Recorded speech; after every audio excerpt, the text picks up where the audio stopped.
Parliament powers and functions. Parliament రాజ్యాంగాన్ని సవరిస్తుంది, క్రొత్త చట్టాలను సృష్టించి ఆ చట్టాలను అమలులోకి తెస్తుంది.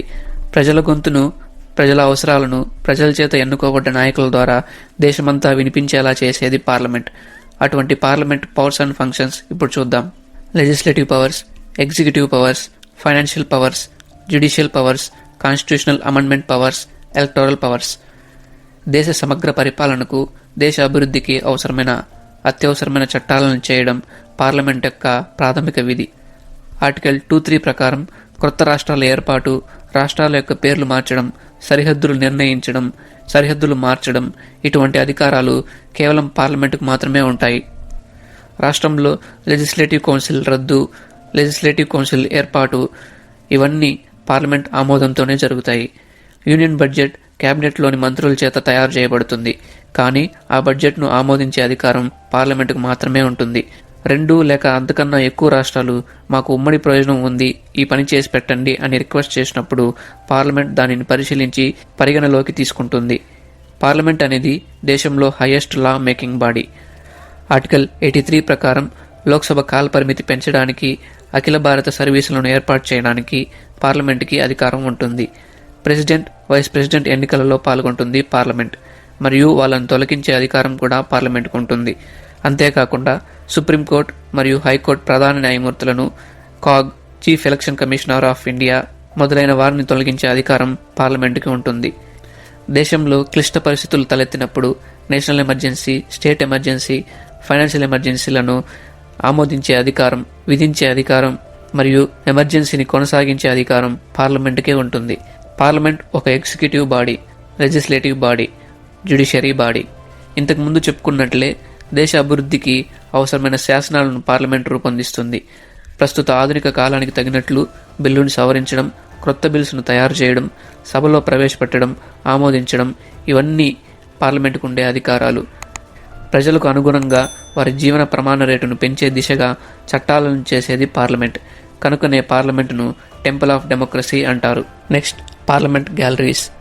పార్లమెంట్ ప్రత్యక్ష ప్రసారాలను మనకు అందించడానికి, ప్రసారం చేయడానికి ప్రెస్ గ్యాలరీ ఉంటుంది. ఈ ప్రెస్ గ్యాలరీలో ఉన్న జర్నలిస్ట్కి మినిమం 20 years ఎక్స్పీరియన్స్ ఉండాలి. పార్లమెంట్లో కొన్ని ఫన్నీ మూమెంట్స్ జరుగుతూ ఉంటాయి. ఎంపీ స్పీచ్లో తప్పులు దొల్లడం, ప్రమాణ స్వీకార సమయంలో టెన్షన్లో తమ పేరు కూడా స్పష్టంగా పలకలేకపోవడం, ఇలాంటి సన్నివేశాలు ప్రచురించడానికి ప్రెస్ గ్యాలరీ వీక్షించడానికి ప్రజలు ఎప్పుడూ ఆతృతగా ఎదురు చూస్తూ ఉంటారు. మరియు పార్లమెంట్ ప్రొసీడింగ్స్ ప్రత్యక్షంగా చూడడానికి పబ్లిక్ గ్యాలరీ ఉంటుంది. అంటే సాధారణ ప్రజలు కూడా పార్లమెంట్ సమావేశాలను ప్రత్యక్షంగా వీక్షించవచ్చు, కానీ ముందుగా పర్మిషన్ తీసుకోవాల్సి ఉంటుంది. 10 సంవత్సరాల కన్నా తక్కువ వయసు గల వారికి అనుమతి లేదు. నెక్స్ట్, స్పెషల్ బాక్స్ కూడా ఉంటుంది. ఇది చైర్కి లెఫ్ట్ సైడ్ ఉంటుంది. ప్రెసిడెంట్, గవర్నర్కి సంబంధించిన గెస్టులు, ఫారిన్ నుంచి డెలిగేట్స్ వచ్చినప్పుడు ఈ స్పెషల్ బాక్స్ నుంచి సభను వీక్షించవచ్చు. అంతేకాకుండా సిట్టింగ్ ఎంపీ, ఎక్స్-ఎంపీ, వారి యొక్క కుటుంబ సభ్యులు, జడ్జెస్, వైస్ ఛాన్సలర్ అండ్ గవర్నమెంట్కి సంబంధించిన హయ్యర్ అఫీషియల్స్ సభను వీక్షించడానికి డిస్టింగ్విష్ విజిటర్స్ గ్యాలరీ ఉంటుంది. ఇలా పలు రకాల గ్యాలరీస్ నుండి పార్లమెంట్ సమావేశాలను ప్రత్యక్షంగా వీక్షించవచ్చు. Immunities of parliament. ఇప్పుడు పార్లమెంట్ మెంబర్గా ఎన్నికైతే ఉండే ఫెసిలిటీస్, అలవెన్సెస్ గురించి చూద్దాం. పార్లమెంట్కి మెంబర్గా ఎన్నికైన వారికి శాలరీ 1 lakh rupees. మెంబర్ సెషన్స్కి అటెండ్ అయితే daily allowance 2000 rupees. Constituency allowance 70,000 rupees. Laptop, printers, stationery items, office rent, ఇలా ఆఫీస్కి సంబంధించిన వస్తువులు కొనడానికి office expense allowance 60,000 rupees monthly ఇస్తారు. ఒక ఎంపీ రోడ్ లేక ట్రైన్ లేక ఫ్లైట్లో ప్రయాణించవచ్చు. అండమాన్ అండ్ నికోబార్ మరియు లక్షద్వీప్కి సంబంధించిన వారైతే హైయెస్ట్ క్లాస్ ఆఫ్ స్ట్రీమర్లో ప్రయాణించవచ్చు. ప్రతి ఒక్క ఎంపీకి 34 సింగిల్ ఎయిర్ జర్నీస్ ఫ్రీ. భార్య లేక భర్తతో కానీ, ఫ్రెండ్తో కానీ, రిలేటివ్స్తో కానీ, కంపానియన్తో కానీ ప్రయాణించవచ్చు. ఈ 34 ఎయిర్ జర్నీస్లో 8 జర్నీస్ స్పౌస్, ఫ్రెండ్, కంపానియన్ సింగిల్గా ఎంపీని కలవడానికి ప్రయాణించవచ్చు. Next, accommodation facilities. MP government ఇచ్చే ఫ్రీ ఫ్లాట్లో ఉండవచ్చు, లేక తన నివాసం ఉంటున్న బిల్డింగ్ని మాడిఫై ఆర్ రిపేర్ చేసుకోవచ్చు. మరియు సోఫా కవర్స్, కర్టైన్స్ 3 monthsకి ఒకసారి వాష్ చేసుకోవడానికి, ఫర్నిచర్, ఎలక్ట్రిక్ ఎక్విప్మెంట్ రిపేర్ చేసుకోవడానికి గవర్నమెంట్ పే చేస్తుంది. Telephone facilities. ప్రతి ఎంపీకి 3 టెలిఫోన్ కనెక్షన్స్ ఫ్రీ. ఒక్కొక్క టెలిఫోన్కి 50,000 లోకల్ కాల్స్ చొప్పున మూడింటికి కలిపి 1,50,000 లోకల్ కాల్స్ మాట్లాడవచ్చు. ఇంటర్నెట్, బ్రాడ్బ్యాండ్ సర్వీసెస్ కూడా ఫ్రీ. సంవత్సరానికి 4,000 లీటర్స్ వరకు నీటిని, 50,000 యూనిట్స్ వరకు ఎలక్ట్రిసిటీని ఫ్రీగా వాడుకోవచ్చు. మరియు సెంట్రల్ గవర్నమెంట్ హెల్త్ స్కీమ్ కింద మెడికల్ ఫెసిలిటీస్ కూడా ఉంటాయి. ఎంపీ ప్రయాణించేటప్పుడు టోల్ ట్యాక్స్ పే చేయనవసరం లేదు, కానీ ఇన్కమ్ ట్యాక్స్ ఫైల్ చేయాల్సి ఉంటుంది. ఇలా మొత్తంగా ఒక ఎంపీ శాలరీ అండ్ అలవెన్సెస్ కలిపి దాదాపు 4 లక్షల పైనే ఉంటుంది. MP LADS, Sansad Nidhi Yojana. MP LADS అంటే members of parliament local area development scheme. MP తన కాన్స్టిట్యున్సీలో అభివృద్ధి పనులు నిర్వహించడానికి అందించే ఆర్థిక సహాయమే ఈ ఎంపీ ల్యాడ్స్. కాన్స్టిట్యున్సీలో education, drinking water, public health, sanitation, roads, library, bus shelter, electricity, sudden గా సంభవించే కరువులు, వరదలు మొదలగు వాటికి అందించే ఆర్థిక సహాయమే ఈ ఎంపీ ల్యాడ్స్. ఈ ఎంపీ ల్యాడ్స్ ని పివి నరసింహారావు గారు December 23, 1993లో స్టార్ట్ చేశారు. మొదట్లో ఇది 10 లక్షలుగా ఉండేది. తరువాత అటల్ బిహారీ వాజ్పేయి గారి హయాంలో 2 కోట్లకు పెరిగింది. తర్వాత మన్మోహన్ సింగ్ గారి హయాంలో 5 కోట్లకు పెరిగింది. ఈ 5 కోట్ల మొత్తాన్ని నేరుగా ఎంపీ ఖాతాకు పంపించకుండా ఆయా జిల్లాలకు సంబంధించిన కలెక్టర్ లేక డిస్ట్రిక్ట్ మ్యాజిస్ట్రేట్ లేక డిప్యూటీ కమిషనర్ ఆర్ నోడల్ ఆఫీసర్స్కి 2 ఇన్స్టాల్మెంట్స్లో పంపిస్తారు. తర్వాత ఎంపీ ఆదేశాల మేరకు డిస్ట్రిక్ట్ మ్యాజిస్ట్రేట్ లేక సంబంధిత అధికారులు కాన్స్టిట్యున్సీలో అభివృద్ధి పనులు చేపడతారు. కరోనా తీవ్రత ఎక్కువగా ఉండడం వలన 1 ఏప్రిల్ 2020లో సెంట్రల్ గవర్నమెంట్ ఈ ఎంపీ ల్యాడ్స్ని 2 ఏళ్ల పాటు సస్పెండ్ చేసింది.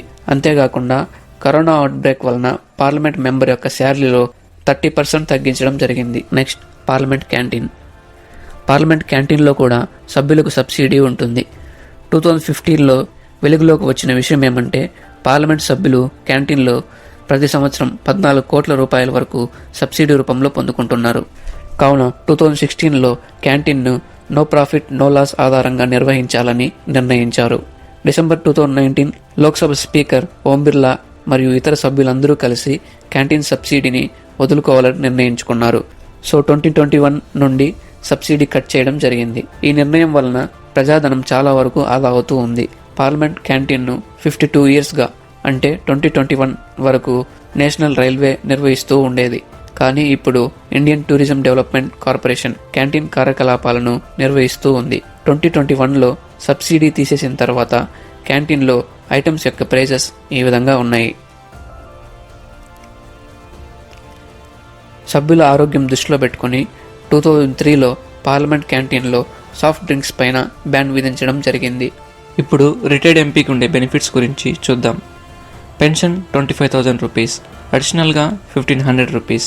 లోక్సభ ఆ రాజ్యసభ సెక్రటేరియట్ మెంబర్స్కి ఎక్స్-ఎంపీ ఐడెంటిటీ కార్డ్ ప్రొవైడ్ చేస్తారు. ఈ కార్డ్ని యూజ్ చేసుకుని ఎక్స్-ఎంపీ తనకున్న బెనిఫిట్స్ని పొందుతారు. ఫ్రీ రైల్ ట్రావెల్ ఫెసిలిటీ, అలోన్గా ప్రయాణించేటప్పుడు AC first class train ticket, కంపానియన్తో ప్రయాణించేటప్పుడు ఏసీ 2 tier train ticket free. Andaman and Nicobar, లక్షద్వీప్కి సంబంధించిన సభ్యులకు ఫ్రీ స్ట్రీమర్ ఫెసిలిటీ ఉంటుంది. మెడికల్ బెనిఫిట్స్ యాజ్ యూజువల్గా ఎంపీగా పనిచేసేటప్పుడు ఎలా ఉన్నాయో అలాగే ఉంటాయి. ఎక్స్-ఎంపీ చనిపోయిన తర్వాత డిపెండెంట్ పర్సన్కి కానీ స్పౌస్కి కానీ 10,000 రూపీస్ పర్ మంత్ పెన్షన్ వస్తుంది. పెన్షన్ బెనిఫిట్స్ పొందుకోవాలంటే ఎంపీ పార్లమెంట్లో ఒక్కరోజు గడిపినా చాలు. Next, parliament calendar. ఇంతకుముందు చెప్పుకున్నట్టుగానే పార్లమెంట్ సమావేశాలు ఎప్పుడు జరగాలి, ఎప్పుడు ముగించాలి అని మినిస్ట్రీ ఆఫ్ పార్లమెంటరీ అఫైర్స్ నిర్ణయం తీసుకుంటుంది. తర్వాత ప్రెసిడెంట్కి ఆ రిపోర్ట్ పంపించి క్యాలెండర్ రిలీజ్ చేస్తుంది.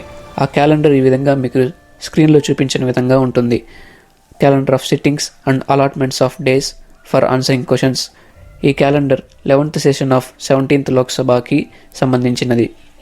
మనకి ఉన్న మంత్రిత్వ శాఖలు ఈ విధంగా ABCDE గ్రూపులు విభజింపబడి ఉంటాయి. టేబుల్ చూసుకున్నట్లయితే date of sitting, group, last date of receipt of notices of starved and unstarred questions and dates of holding ballots. 31st January 2023 ఈరోజు సెషన్ స్టార్ట్ అయింది. మొదటి రోజు సభని ప్రెసిడెంట్ అడ్రస్ చేస్తారు.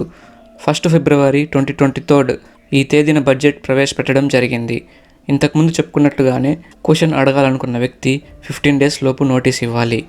ఇక్కడ 17 January 2023 ఈ రోజున క్వశ్చన్ అడగడానికి నోటీస్ పంపిస్తే గ్రూప్ Dలో ఉన్న ఆ పర్టికులర్ డిపార్ట్మెంట్కి సంబంధించిన మినిస్టర్ 2nd February 2023న జవాబిచ్చారు. ఈ విధంగా క్వశ్చన్ ఎవరు అడిగారు, ఎప్పుడు అడిగారు, ఎవరిని అడిగారు, దానికి సంబంధించిన ఆన్సర్ ఎవరు ఇస్తారు, ఎప్పుడు ఇస్తారు అని క్లియర్గా పార్లమెంట్ క్యాలెండర్లో ప్రింట్ చేయబడి ఉంటుంది. జనరల్గా సాటర్డే, సండే పార్లమెంట్కి హాలిడే ఉంటుంది. అంతేకాకుండా సెషన్స్ టైంలో ఫెస్టివల్స్ ఏమైనా ఉంటే ఏ రోజు హాలిడే ఉంటుంది, తిరిగి ఎప్పుడు కలుసుకోవాలి అని ఇక్కడ చూపించిన విధంగా సభ్యులకు క్యాలెండర్ ద్వారా తెలుపబడుతుంది. ఇక్కడ మీకు స్క్రీన్ మీద చూపించబడిన విధంగా starred questions light green colour పేపర్పై ప్రింట్ చేయబడి ఉంటాయి. 83rd క్వశ్చన్ గమనించండి. ఆన్లైన్ గ్యాంబ్లింగ్ అండ్ ఇల్లీగల్ బెట్టింగ్కి సంబంధించి శ్రీ రాజేంద్ర అగర్వాల్ గారు 5 క్వశ్చన్స్ని 150 వర్డ్స్కి మించకుండా అడుగుతున్నారు. ఎలక్ట్రానిక్స్ అండ్ ఇన్ఫర్మేషన్ టెక్నాలజీకి సంబంధించిన మినిస్టర్ని అడుగుతున్నారు. అన్స్టార్డ్ క్వశ్చన్స్ కూడా సేమ్, బట్ వైట్ కలర్ పేపర్పై ప్రింట్ చేయబడి ఉంటాయి. సభ్యుల యొక్క అటెండెన్స్ స్టేటస్ని కూడా మీరు ఇక్కడ గమనించవచ్చు. ఇక్కడ శ్రీ నరేంద్ర మోడీ గారికి ఎన్ఆర్, శ్రీ రాజేంద్ర సింగ్ గారికి ఎన్ఆర్ అని ఉంది. ఎన్ఆర్ అంటే not required. Speaker, deputy speaker, prime minister మరియు మినిస్టర్స్ వీళ్ళందరూ సంతకం చేయాల్సిన అవసరం లేదు. శ్రీ రాకేష్ సింగ్ గారికి ఎస్ అని ఉంది. ఎస్ అంటే మెంబర్స్ సైన్ చేశారు అని అర్థం. ఈ విధంగా S star, S hash, NS, NS at అంటే ఏంటో డెఫినేషన్స్ ఇక్కడ మీరు గమనించవచ్చు. మీకు ఇక్కడ చూపించిన ప్రతి screen shot information Lok Sabha, Rajya Sabha main websites నుంచి తీసుకోవడం జరిగింది. మీరు కూడా ఒకసారి చెక్ చేసుకోవచ్చు.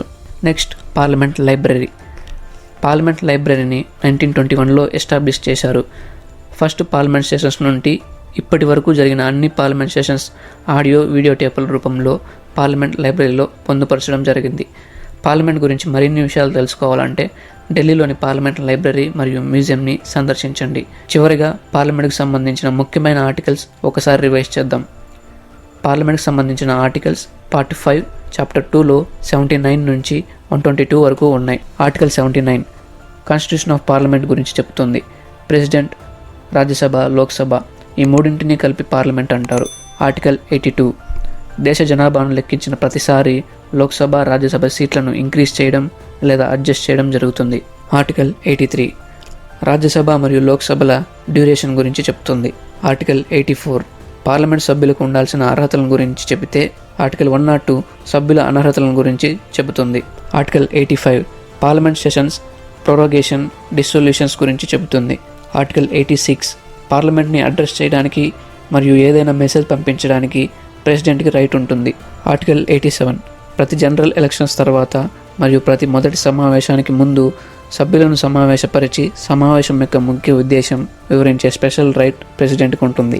ఆర్టికల్ 88 ప్రతి ఒక్క మినిస్టర్కి మరియు అటార్నీ జనరల్ ఆఫ్ ఇండియాకి సభలో పాల్గొనడానికి మరియు మాట్లాడడానికి హక్కు ఉంటుంది మరియు జాయింట్ సిట్టింగ్లో కూడా పాల్గొనవచ్చు.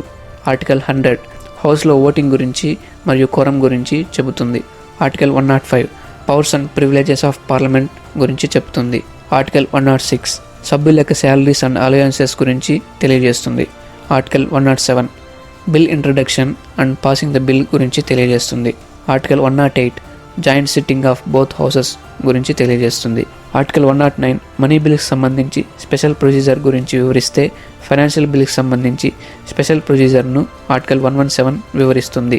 ఆర్టికల్ 120 సభలో ఏ లాంగ్వేజ్ మాట్లాడాలి అని ఈ ఆర్టికల్ చెబుతుంది. సభలో జనరల్గా ఇంగ్లీష్ అండ్ హిందీలో ప్రొసీడింగ్స్ జరుగుతాయి మరియు సభ్యుడు తన సొంత మదర్ టంగ్లో కూడా మాట్లాడవచ్చు. ఆర్టికల్ 123 పార్లమెంట్ రిసెస్ టైంలో ఆర్డినెన్స్ని పాస్ చేసే అధికారం ప్రెసిడెంట్కి ఉంటుంది. ఆర్టికల్ 2 and 3 కొత్త రాష్ట్రాల ఏర్పాటు, రాష్ట్రాల పేర్లు మార్చడం, సరిహద్దులు నిర్ణయించడం ఇవన్నీ పార్లమెంట్తోనే సాధ్యమవుతుంది. ఆర్టికల్ 71 ప్రెసిడెంట్, వైస్ ప్రెసిడెంట్ ఎన్నికల్లో పార్లమెంట్ పార్టిసిపేట్ చేస్తుంది. ఆర్టికల్ 169 స్టేట్కి సంబంధించి లెజిస్లేటివ్ కౌన్సిల్ని రిమూవ్ చేయవచ్చు, మరలా క్రియేట్ కూడా చేయవచ్చు. That's all friends. ఈ పార్లమెంట్ వీడియో 2 పార్ట్స్గా చేయడానికి చాలా టైం పట్టింది. ఈ వీడియో ద్వారా పార్లమెంట్ గురించి కొత్త విషయాలు తెలుసుకున్నారని ఆశిస్తున్నాం. నచ్చితే షేర్ చేయండి, మా ఛానల్ని సబ్స్క్రైబ్ చేయండి. Thank you.